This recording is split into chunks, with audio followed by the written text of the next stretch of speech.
Good afternoon and welcome to our broadcast. My name is Abdiaziz. Hashim. We're just in time for the latest in the world of current affairs, business as well as sports. We start off this afternoon on health matters where Health Cabinet Secretary, that is Aden Duale, has vowed to restore public trust and accountability in the healthcare financing in Kenya. The CS said that hospitals owing to the defunct National Health Insurance Fund NHIF total claims of above 10 million shillings will only be paid after thorough scrutiny as per the directive by President William Ruto. He was speaking during the inauguration of the National Health Insurance Fund Pending Medical Claims Verification Committee, which is expected to scrutinize the claims and complete the process within 90 days. The committee will, among other things, scrutinize and verify the authenticity of all pending medical claims, identify and recommend actions on any fraudulent, false or exaggerated claims, make recommendation on necessary action for disposal or settlements of identified pending claims, among others. As being sensitive in that there is a lot of interest. The work is time sensitive and the public expect quality from us. And therefore, as we move into the task, we need to take account of that aspect of sensitivity. Some of the areas the committee should focus on include, but not limited to, cases where, number one, facilities reportedly offered services without valid contracts or outside the scope of their contract. Two, facilities that offered services beyond the hospital level and capacity. Three, doctors claiming against services outside their areas of specialization. Four, exaggerated invoices and billings that are beyond the applicable tariffs. Five, reported cases of manipulation of member records and their dependents. Six, unwarranted admission, prolonged stay in the hospitals.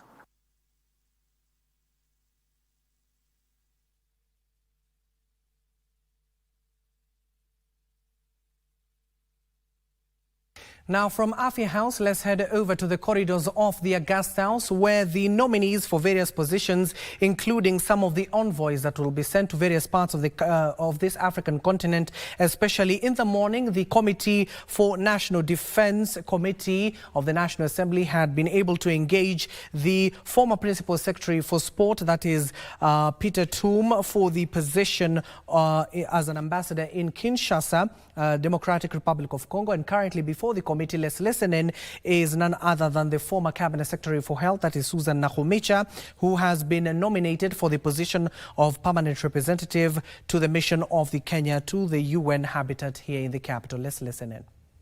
Hotbed of politics. But nonetheless, I like your courage and your resilience. But now, you get yourself into some new space, UN habitat, whereby you have to look into the issues of housing, affordable housing, sanitation and all. I have not heard how you're going to plug in, the government's agenda of affordable housing to the docket that you're about to head, taking into account that already Kenyans are crying foul because of the heavy taxation that they're bearing in terms of providing for affordable housing. A whole 1.5% from our incomes and a whole 1.5% on the point of employer. Therefore, it's quite a burden. I don't know if once you're appointed to this position, what is it that you're going to do to assist the government in terms of easing this burden from Kenya? Because that is a mandate that you're getting yourself into on a global stage. Dr. Shoto, if you just take 2 minutes to respond. Okay. Thank you, Chair. But the issue of affordable housing, Chair, I would like to acknowledge that it's not even just beginning with this government. if you look at the Vision 2030, it spoke of how it was going to do, Kenya needs to do a slum upgrading and ensure that the urban settlements are inclusive and resilient. Come down to now the beta that looks at ensuring that then there are more houses for people. And I had said earlier, Chair, that 31% of Kenya lives in the urban, and this is estimated to go high. Therefore, this is a challenge that is going to be with the country, we like it or not. And therefore, affordable housing is the solution to this challenge. How I'm going to plug in, as I said, the UN, currently they are working under the new urban agenda, stemming from some of the frameworks that were agreed and discussed at the General Assembly. And the agenda on affordable housing was passed at the General Assembly. And therefore, it is in the implementation stage. So how to look is then, how do we ease the burden? I am yet to peruse through the books of UN Habitat to check if there's any direct benefit that can then move to Kenya as a country. Although knowing very well that our status having moved from the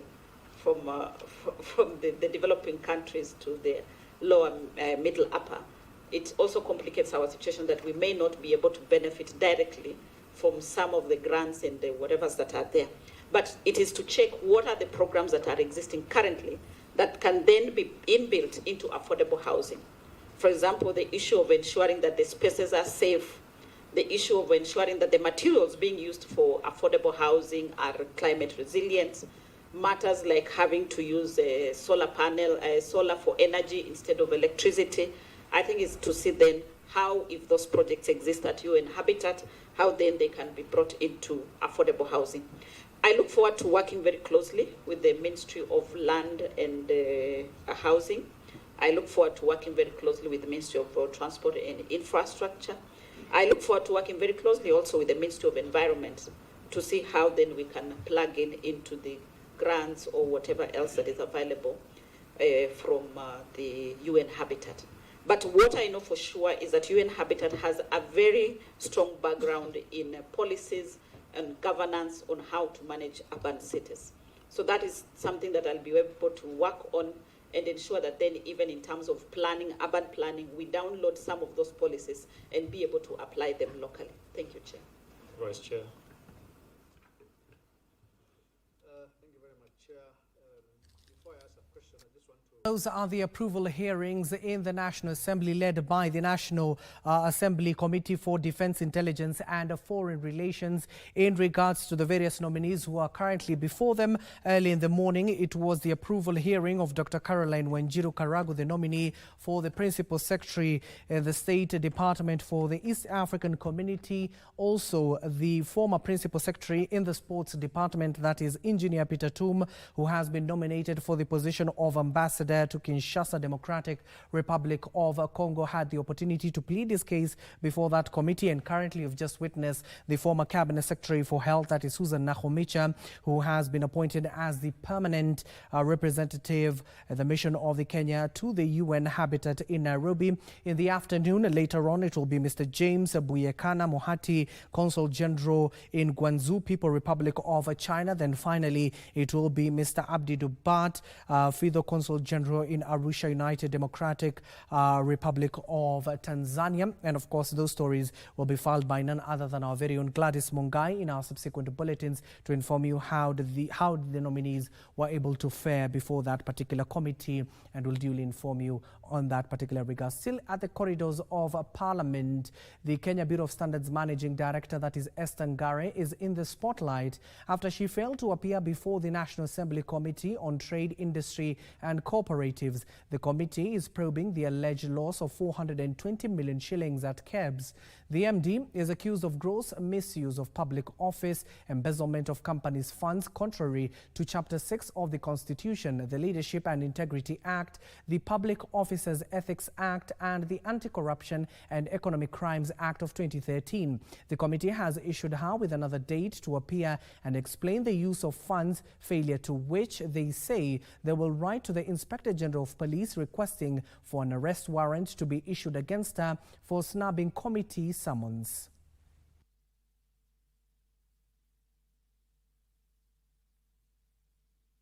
Into the matters which are before us, which are weighty, from safety of Kenyans, from the economic value, then from misappropriations of funds. We do issue summons for the MD and his team to appear before Parliamentary Committee on Trade, Industry and Cooperatives. We shall not allow Kenya to become a dumping site and go to an extent where even we do not care of the health of our citizens. That is unacceptable. This committee will not operate in a manner where we are playing with a mandate bestowed against this committee. It then begs the question whether the Kenyan population is actually safe with the kind of foods and products they are consuming. And it is imperative that the MD of Kenya Bureau of Standards, much as she requested for this date, then should have at the very least honored the summons. Parliament Audit Committee may order the arrest of a witness who fails to honor a summons for purpose of compelling his or her attendance. So obviously now with this failure to attend, to appear, and noting the gravity of the accusations labeled against KEBS and the MD, Parliament will have to seek the approval of the Speaker and indeed issue the final summons. And if she continues to defy, then as provided a standing order, we might have to ask the police to actually compel her to appear in person. But the life of Kenyans are more important than protection from the minister or even from any other person part of this country. And we want to ask if that's what the direction they will take, we'll also pronounce ourselves that whatever Kenyans are consuming is not safe.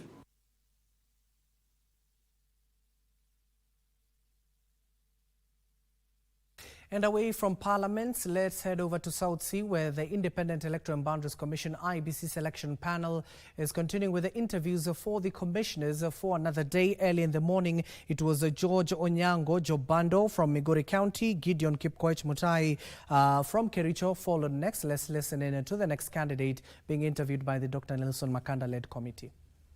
Procurement, when you've not been allocated budget, and there is this habit of Treasury giving you budget during the election year. So how will you start early procurement? Thank you very much for that question, LCPA. Now, the procurement is a product of the budgeting process. And in the work plans, you will discover that majority of those items that are for election or, for election would be given a budget, however small it would be. Now, for a framework contract, it do not require necessarily the whole budget. What you need is a commitment to start the process. Number two, what again you would need is multi-year procurement procedures and procurement plans for multi-year, targeting the fact that in 2026, 2027, there will be the full budget. So for those contracts and those projects, you know that the budget will come later, but now there's a provision, however small, there is allowance in the law to start the procurement under the multi-year procurement plans. Thank you. I wish you well. Back to you, Chair. Thank you. Thank you very much, FCPA. I want to ask Misati to ask you some questions. Well, the interview continues till the late of this particular month. You do remember the committee was added 14 more days to continue with this interview, and they told us later by at least October we'll be having commissioners as well as the IEBC chair in place. We'll wait to see how the interview progresses as the day goes by.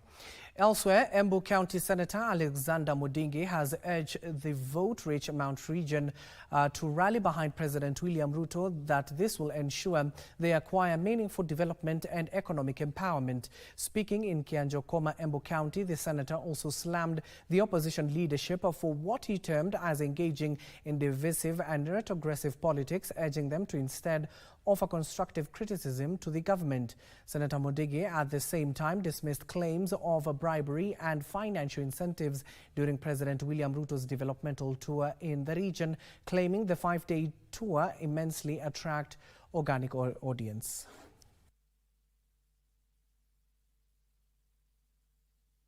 Wakati wa kipindi ya miaka 2.5 tuweze kupokea rais wa Kenya William Ruto na deputy wake Abraham Kithure, ndio tuweze kupata matunda tukiwa watu wa Embu County. Wale watu walitimuliwa na wengine tumeona wakiongea mambo haifai, lakini tunasema tungewaomba waweze kuja kwa kambi yetu ndio tuweze kusaidia mambo ya development na mambo ile nyingine. Governor wa Nyeri ambaye ni Mutai Kaiga ambaye alikuwa na oppose rais wa Kenya na hii serikali ndiye alikuwa anawakaribisha. Kwa hivyo ningesema hakuna kitu kama hiyo, ni vile unakuta watu wote hawezi kuwa wote kwa serikali. And away from politics, Kakamega County Government has received a donation of 8.5 million shillings, inclusive of 250 bicycles from a non-governmental organization aimed at safeguarding the environment from harmful carbon emissions. While handing over 250 bicycles to the County Executive Committee member in charge of the environmental docket, the donors noted that the initiative aims to encourage eco-friendly modes of transport. On their part, county officials welcomed the move, adding that the initiative will help fast-track pending environmental projects in the county. Hizi baisikeli ni non-motorized, kwa hivyo hazitumii mafuta, hazitoi hewa chafu, hazitoi carbon katika environment. So by extension zinasaidia katika carbon emission kwa sababu ni baisikeli ambazo ni climate friendly. Hivyo leo hii wale watapata baisikeli hapa ni watu 250. Bado tuko na baisikeli zingine ambazo hatujapeana. Wakati tunaenda Northern Region pia tutahakikisha wale CHPs wa kule na zile World Climate Change Committees za Northern Region pia wanapata baisikeli zao.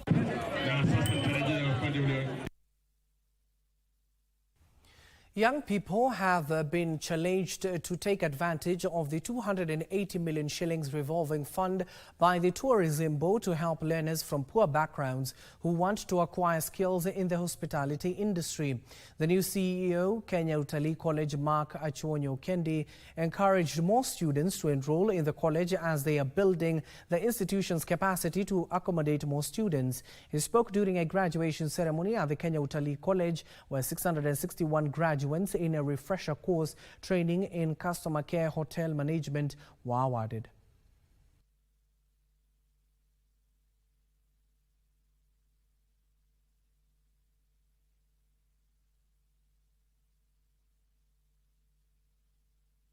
Training here, they're able to apply and get funds through Higher Education Loans Board.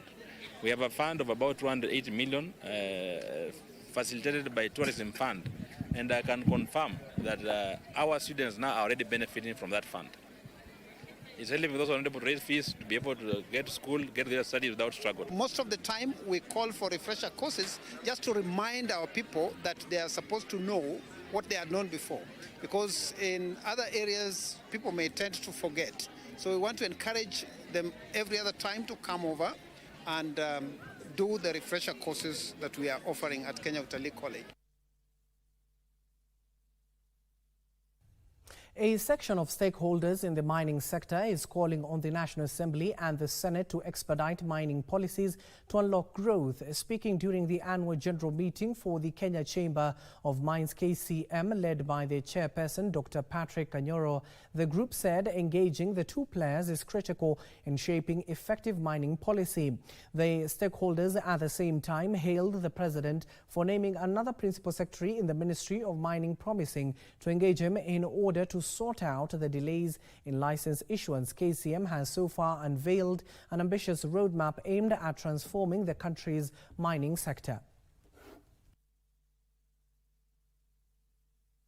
The issue of licenses and permits remains one of the biggest bottlenecks for the sector players.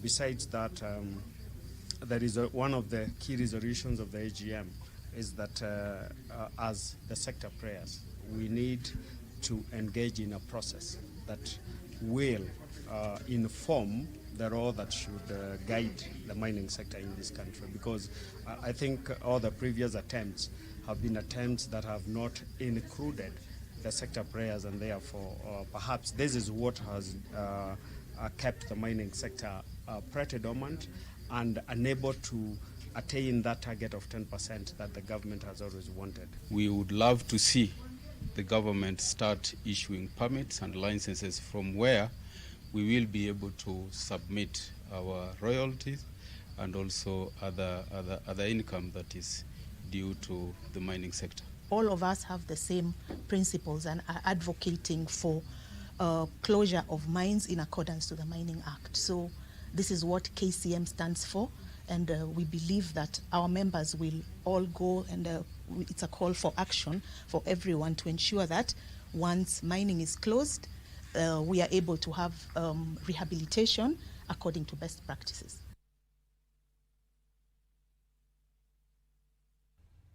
And in other news, learners in Kitutu Central Sub-County have embraced the debating to practice skills as part of the competence-based curriculum CBC. The debates, held virtually with schools of excellence in far-flung areas, have been instrumental in promoting critical thinking and innovation. Kitutu Central Sub-County Director of Education Newton Okwatsa described the program as key in promoting productivity among learners, especially during the school holiday. He was speaking after a debate was held by 5 schools.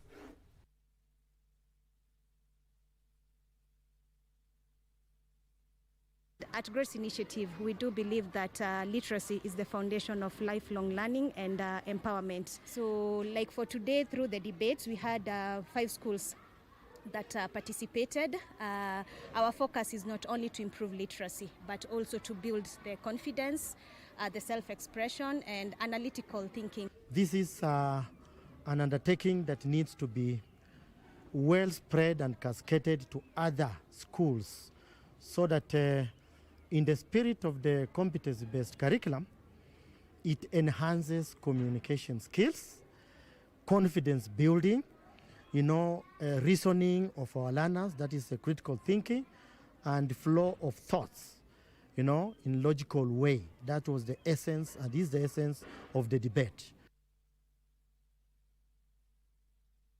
Over 3,000 vulnerable people within the country are benefiting from a weekly food distribution program courtesy of a non-governmental organization. Now, speaking during the food distribution exercise in Nairobi's Mountain View Estate, the Anandamaga Mission Chairman Dinesh Kumar said the program, which began in 2020 and also involves a daily school feeding program, has so far impacted close to 1 million beneficiaries. The mission is targeting to reach over 200,000 beneficiaries every month. The food distribution program on every week, somewhere on occasional basis. So total at 17 places we feed the people, and in a month we feed 100,000 people, and in a year more than 1 million people food plates we are serving. And we want to serve more and more as per best of our capacity.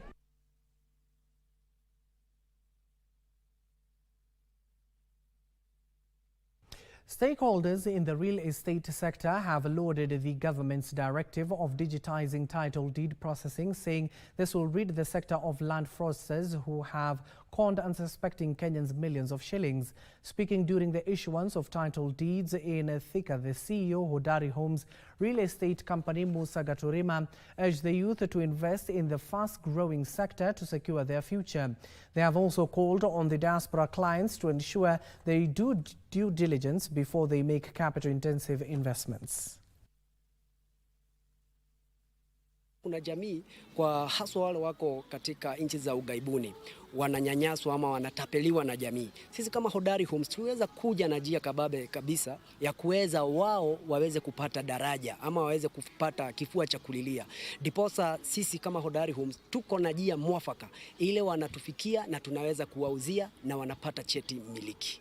Igawaje kumekuwa na changamoto, na hizi changamoto tunaweza kutatua zingine. Moja wapo ni vile wale wako kule ugenini ama kule Ulaya wataweza kuwekeza wakiwa huko. Ya kwanza tumeweza kuwa very efficient kidijitali ama digital. Wanaweza kulipa through our pay bill number wakiwa huko, pesa inafika huku, tunafanya the receipt. Ni mtoto wa beneficiary huku Hodari Homes, ni mamangu amenunua na amenimotivate sana mimi kama bado msana mdogo, pia mimi niweze kujituma, niweze pia mimi kupata cheti changu cha kupata shamba. Mimi nitawaambia siku hazirudi nyuma, bali tunazidi kusonga mbele.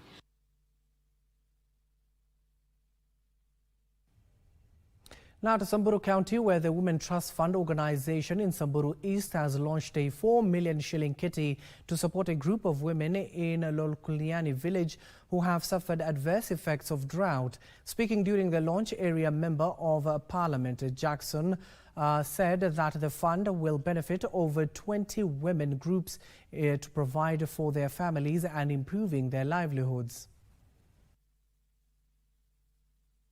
Tulikuwa tunafanya kazi mingi, lakini wamekuja kutuinua na kutushika mkono. Grupu ya CBO yetu ilikuwa inatengeneza hii gabions, na wamekuja kutusaidia tutengeneze hiyo gabions, kwa sababu wakati mvua inanyesha tunakuwa na mmonyonyoko ya udongo.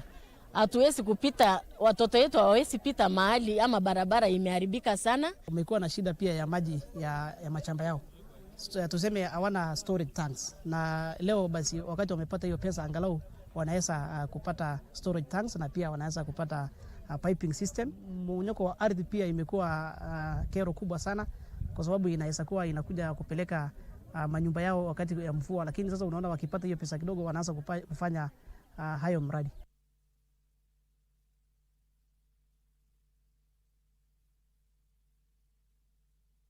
To the coast now, where the Women Trust Fund organization, a similar story there from Kwale when it comes to food insecurity, where the residents of Kinago and Lungalunga sub-counties can now breathe a sigh of relief after Kwale County government commissioned a dam in the area. Kwale County Governor Fatuma Achani says her administration is focused at addressing food insecurity in that particular region, emphasizing that the focus will remain on tackling the challenge, particularly in the arid areas of Kinango, Samburu and Lungalunga. Now, for decades, residents of Kinango and Lungalunga sub-counties have been food insecure due to dry conditions that has made agriculture nearly impossible.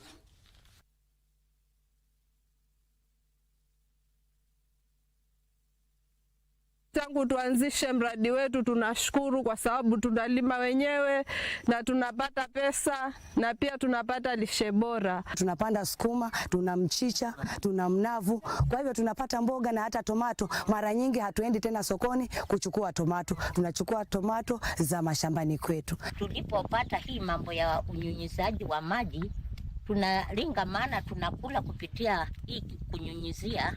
Ni bwawa ambalo litaserve mambo ya unyunyizaji na pia lina serve mambo ya mifugo, na pia tumetreat maji ya watu, maji safi ya watu kunywa. Kwa hivyo leo hii tunaendelezesha mradi wa unyunyizaji. Tumesema tunapigana vita na janga la njaa, na kama county tumeamua tuwezeshe watu wetu ambao wako tayari. Hawa Kwale wanabidii sana, ni kuwezeshwa tu Kwa hivyo tunaendelea kuwawezesha ili chakula kiweze kupatikana cha kutosha ndani ya kaunti ya Kwale.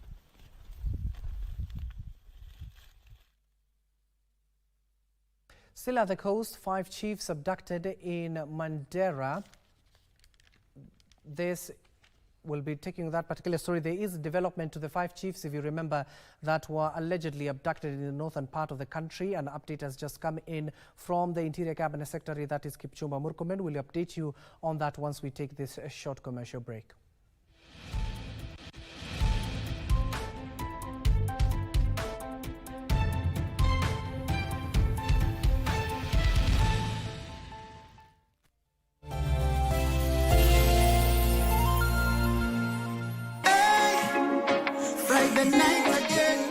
Greetings in the name of the Most High Jah Rastafari. My good name is Marley Moses, the positive warrior, alongside... Yes, sir, DJ D-Rage, the baddest. Each and every Wednesday from 10 p.m. on KBC Channel 1 TV. Tunakuletea the biggest reggae party in 254 in a yard extra. Extra niceness of reggae music. Extra dose of entertainment. When the thing is nice, we have to do it twice.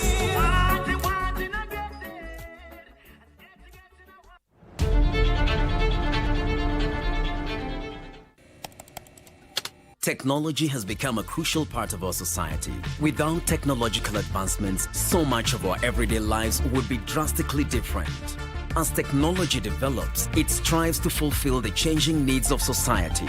This means that technology exists to help us achieve the things that we wouldn't be able to achieve without it.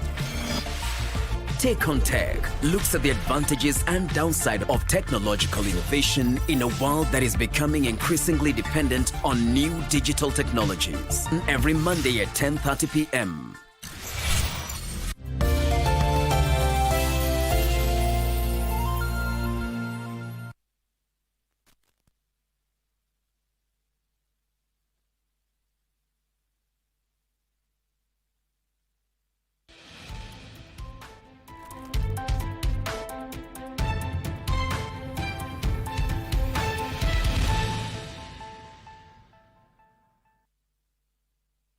Welcome back and thank you for staying with us. Now to a developing story here where 5 chiefs abducted in Mandera by suspected Al-Shabaab gunmen while traveling from Waragadudu to Elwak town in February this year have been released. Interior Cabinet Secretary Kipchumba Murkomen, who has started his 6-day working tour of the coast region, said the chiefs are now in the hands of the Kenya officials and they will be arriving home soon. He commended the collaborative efforts between the national and the county governments with the support of the 5 chiefs' release.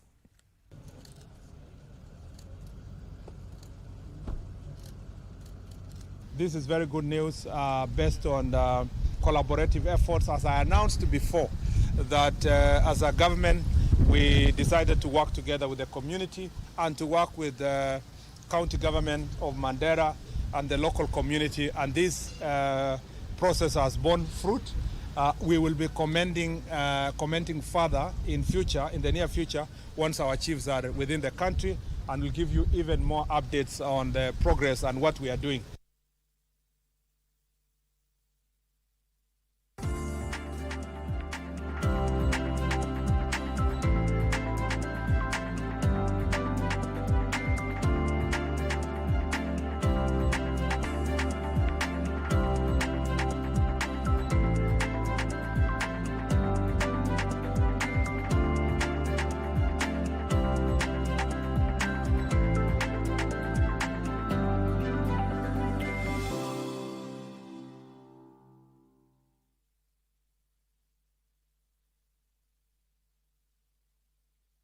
And now let's make sense of the numbers. Agro-processors should take advantage of the reciprocal tariffs on a number of countries by the US and increase exports to America.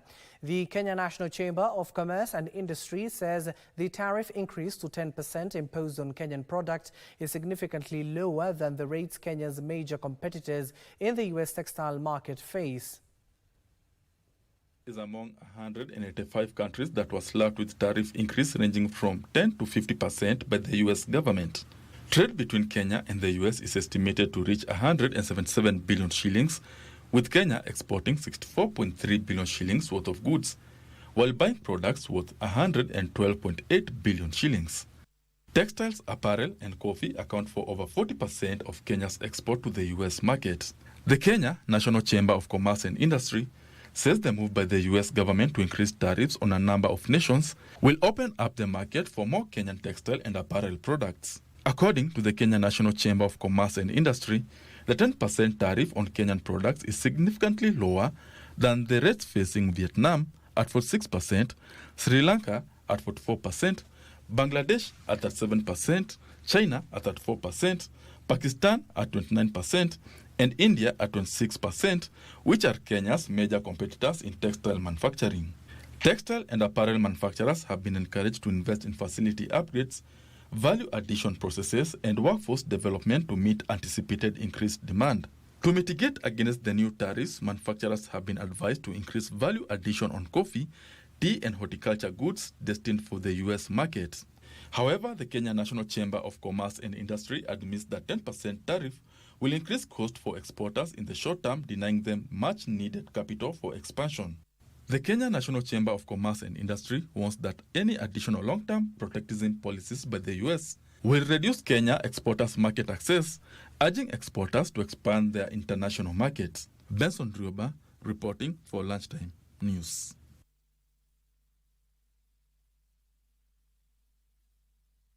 Also, businesses should leverage formal financial solutions to expand their operations. Speaking in Kitui, CDN Bank CEO Thumbi Chege said various financial institutions have tailored products to support the informal sector, which creates 90% of all new jobs and are driving innovation in Kenya. We are an SME bank, and our aim is to empower customers for a better tomorrow, to give them financial solutions that enable them to expand their businesses even as they serve our people in this country. We are also looking at ensuring that we provide our customers with convenient locations that are easily accessible, that are very close to their normal occurrences of business.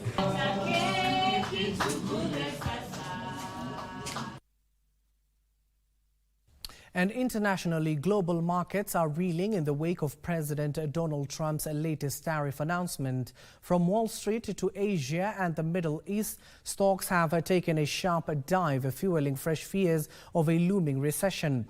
As the White House doubles down on its trade strategy, economic uncertainty is spreading fast and drawing strong reactions at home and abroad. Trump's tariff announcement, Japan's Nikkei dropped 6.3%, Hong Kong's Hang Seng nearly 10%, and U.S. indexes saw their worst week since 2020. Saudi Arabia's market also sunk by 7%. JP Morgan now predicts a 60% chance of global recession. Trump brushed off concerns, saying, "Sometimes you have to take medicine to fix something." Top officials downplay the risks, confirming the 10% tariff stays, with higher tariffs on 60 countries. Meanwhile, according to official data, China's foreign exchange reserves have remained above $3.2 trillion for 16 consecutive months. As of the end of March, reserves stood at $3.407 trillion, an increase of $13.4 billion from the previous month. The State of Administration of Foreign Exchange attributes the steady performance to the overall stability and ongoing recovery of the Chinese economy, the impact of both existing and new policy measures, and continued progress in high-quality development.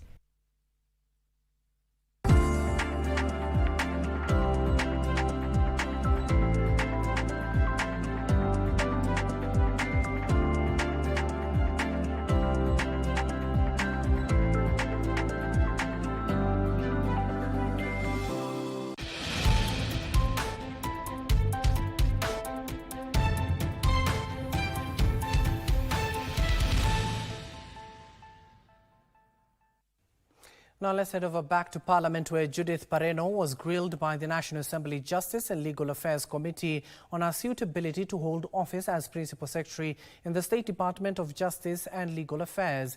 Legislators queried Pareno on how she plans to separate her political career from a public office if appointed. Pareno pledged to ensure professionalism and justice for all if appointed to office.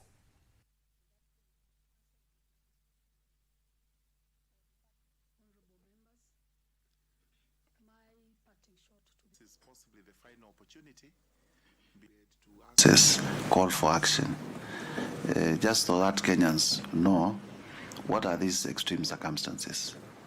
So as a member of this noble committee, I think we are not in a position to vet her, but my question will go. I want to ask the good lady, how do you handle political pressure when it conflicts with professional ethics? I was not there, maybe she was asked, given that this state department was created due to pressure. Officer in the office of the Attorney General is the Solicitor General. In your understanding, the accounting officer should be the principal secretary.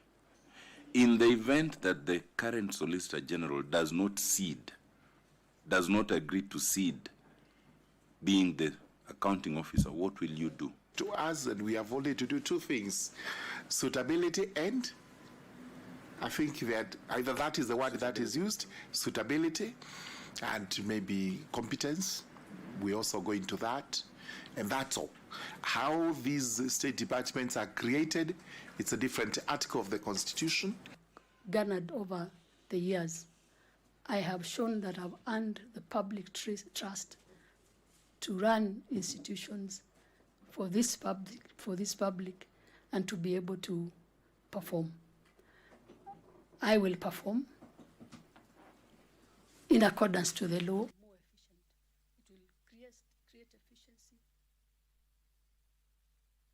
And our reporter Dan Ibrahim will tell you more in our subsequent bulletins. Kakamega High School has become the latest institution to receive air quality monitoring devices aimed at addressing rising air pollution levels.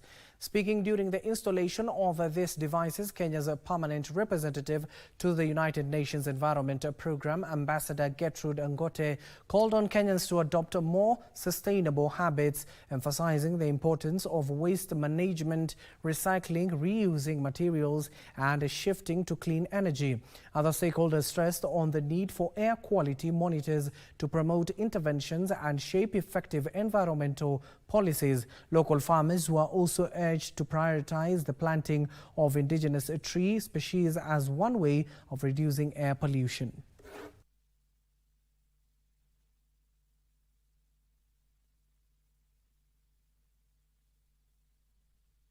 Our intention really was to speak out, and encourage people to continue to actively conserve and promote and protect the environment, but more importantly also to know that we need to interlink all our affairs, including activities such as sport. And Kenyans have to be very, very, forthright and front runners and champions of ensuring that we are able to sort out our waste, manage our waste better, recycle, reuse as much as possible. NEMA is very fast on going around and looking at buildings and putting excess on buildings, but they should also up their game to go and visit very many areas. We are under threat right now because we have water catchment areas, we have springs, we have water towers, we have all that need to be preserved so that we can still have agricultural land. Because many of the places people have planted eucalyptus trees where those trees are not supposed to be. And it's a danger. We are sitting on a time bomb.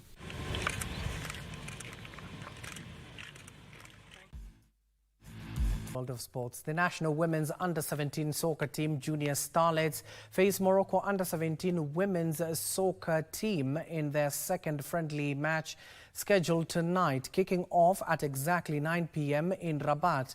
The two played to a 1-1 draw during their first friendly held on Friday. Junior Starlets is using matches to fine-tune themselves ahead of the 2025 FIFA Under-17 Women's World Cup qualifier against Cameroon. The first leg is scheduled on Sunday, April 20th at Nyayo Stadium, with the return leg set to be played April 25th away in Yaoundé at Stade Olembe.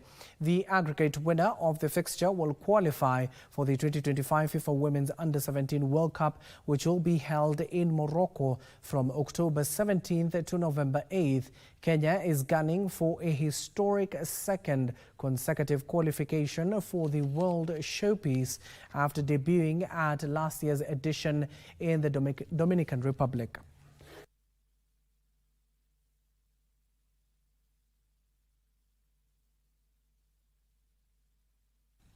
To Europe now, where PSG head coach Luis Enrique says Paris Saint-Germain are motivated to try to finish the season unbeaten after clinching a fourth straight French league title. His team needed only a draw at home to Angers to claim on an unassailable lead over the second-placed Monaco. Determined to go the distance.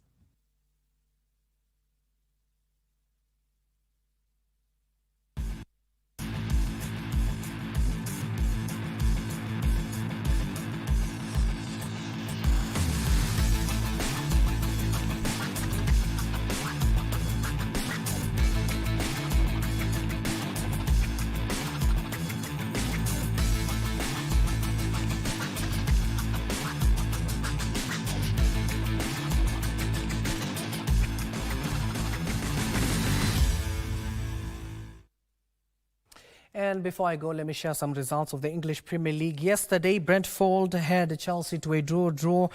Fulham, imagine that. They were able to beat Liverpool, the league leaders. Spurs were able to win against Southampton. Manchester United and Manchester City ended in a draw, a lackluster, some said, in that particular derby. The English Premier League continues this evening with Leicester set to take on Newcastle.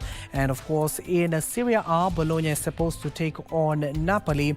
And then finally, the Champions League is back on Tuesday and Wednesday, where Arsenal are set to welcome the champions. The UEFA 15 times UEFA champions, that is Real Madrid, to the Emirates Stadium, and then Bayern will be taking on the Italian giants Inter Milan. That concludes our bulletin. Do join us in our subsequent bulletins at 7 p.m. and 9 p.m. My name is Abdiaziz Hashim. The sign language interpreter at the bottom of the screen is Susan Thuku. Good afternoon for now.